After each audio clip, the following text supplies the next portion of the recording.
ಮತ್ತ ಹುಟ್ಟುದು ಹೊಂದುದು ಇದಾಗುವಂತ ಕರ್ಮ ಮಾಡಕ್ ಹೋಗ್ಬೇಡ. ಇದನ್ನ ಬಿಟ್ಟು ಮುಕ್ತನಾಗುವಂತ ವಿಚಾರವನ್ನ ಅಂತ ಕರ್ಮವನ್ನು ಮಾಡು. ಆ ಕರ್ಮ ಯಾವ್ದು ಅಂದ್ರೆ ಇದು ನಿತ್ಯ ಕರ್ಮ. ಶ್ರವಣ ಮನನ ಸರ್ ಹೇಳಿದ್ರಲ್ಲ, ಈ ನಿತ್ಯ ಕರ್ಮವನ್ನು ಮಾಡು.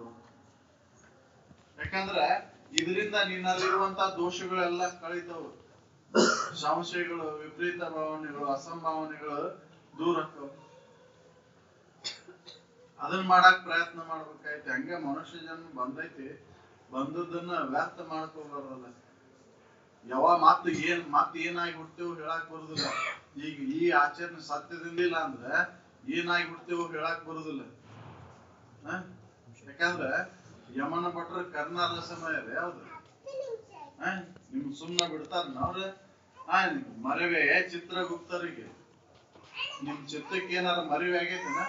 ನೀವು ಸುಳ್ಳು ಹೇಳ್ದಾಗೆ ನಿಮ್ ಚಿತ್ತ ಎಚ್ಚರಿಸತಿಲ್ಲ, ಸುಳ್ಳು ಹೇಳಾಕತ್ತಿ ನೀನು.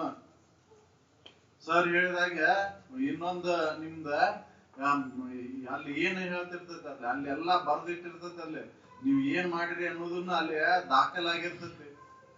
ಅದಕ್ಕೆ ಮರವೆ ಚಿತ್ರಗುಪ್ತರಿಗೆ ಮರವೆ ಆಗೇ ಇಲ್ಲ. ಅಲ್ಲಿ ಎಲ್ಲಾ ದಾಖಲೆ ಇರ್ತೈತಿ. ಪ್ರತಿಯೊಂದು ಏನ್ ನಾವು ಮಾಡಿರ್ತೇವ, ಉತ್ತಮ ಕರ್ಮ ಇರ್ಬೋದು, ಕೆಟ್ಟ ಕರ್ಮ ಇರ್ಬೋದು, ಎರಡು ದಾಖಲೆ ಇರ್ತೈತಿ. ಅದಕ್ಕೆ ಉತ್ತಮ ಕರ್ಮ ಮಾಡಿದ್ರು ಪುಣ್ಯದ ಅಂಶ ಜಾಸ್ತಿ ಆದ್ರೆ ಉತ್ತಮ ಜನ್ಮ, ದೇವಾನು ದೇವತೆಗಳ ಜನ್ಮ ಬರ್ಬೋದು. ಕೆಟ್ಟ ಕರ್ಮ ಮಾಡಿದ್ರೆ ನರಕ ಯಾತನೆಯನ್ನು ಅನುಭವಿಸುವಂತ ಜೀವನವನ್ನ ಬರ್ತಾವ. ಅದಕ್ಕೆ ಇವ್ ಎರಡೂ ಪಾಪ ಪುಣ್ಯದ ಹುಲ್ಲು ಬಿಲ್ಲದೆ ನಿಜ ಸುಖದೊಳಗೆ ಇರುವಂತ ಒಂದು ಇದನ್ನ ಸಾಧನೆಯನ್ನು ಮಾಡ್ಬೇಕಾಗೈತಿ. ಅದನ್ನ ಪ್ರಯತ್ನದಿಂದ ಮಾತ್ರ ಸಾಧ್ಯ ಐತಿ. ಮನುಷ್ಯ ಕುಲದ ಲಾಭ ನನ್ನನ್ನು ನಾ ತಿಳ್ಕೊಂಡ ಈಗ ಅದು ಉಪಯೋಗಕ್ಕೆ ಬರ್ತದೆ, ಇಲ್ಲ ಅಂದ್ರೆ ವ್ಯರ್ಥ. ಅದಕ್ಕೆ ಪೂರ್ವಕವಾಗಿ ಈ ಆಚರಣೆಯನ್ನ ಇಟ್ಕೋ ಅಂತ ಹೇಳಿದ್ದವ್ರು. ನಿನ್ನನ್ನ ನೀ ತಿಳ್ಕೋಬೇಕಂದ್ರೆ ಈ ಸತ್ಯದಿಂದ, ವ್ಯವಹಾರಿಕ ಸತ್ಯದೊಳಗೆ ಸತ್ಯದಿಂದ ನಡೆಯಕ್ ಪ್ರಯತ್ನ ಮಾಡು. ಇದು ಇಲ್ಲಿರೋ ವ್ಯವಹಾರ ಎಲ್ಲ ಸುಳ್ಳೇನಲ್ಲ. ಇಲ್ಲಿ ಇರೋ ವ್ಯವಹಾರ ಇಲ್ಲಿ ಇರೋ ತನನು ಕರೆನ. ಆದ್ರೆ ಇಲ್ಲಿ ವ್ಯವಹಾರದೊಳಗೆ ದೋಷ ಬರ್ಲಾರ್ದಂಗ್ ನಡ್ಕೋ. ಹೌದಲ್ರಿ? ನಾವ್ ಬರೇ ವಿಷಾದಿಗಳ ಸಲುವಾಗಿ ಸುಳ್ಳು ಹೇಳೋದ್ರಿಂದ ಸುಖ ಸಿಗುವುದಿಲ್ಲ.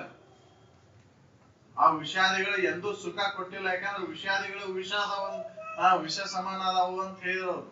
ಸುಖ ಕೊಡಲಾರವು.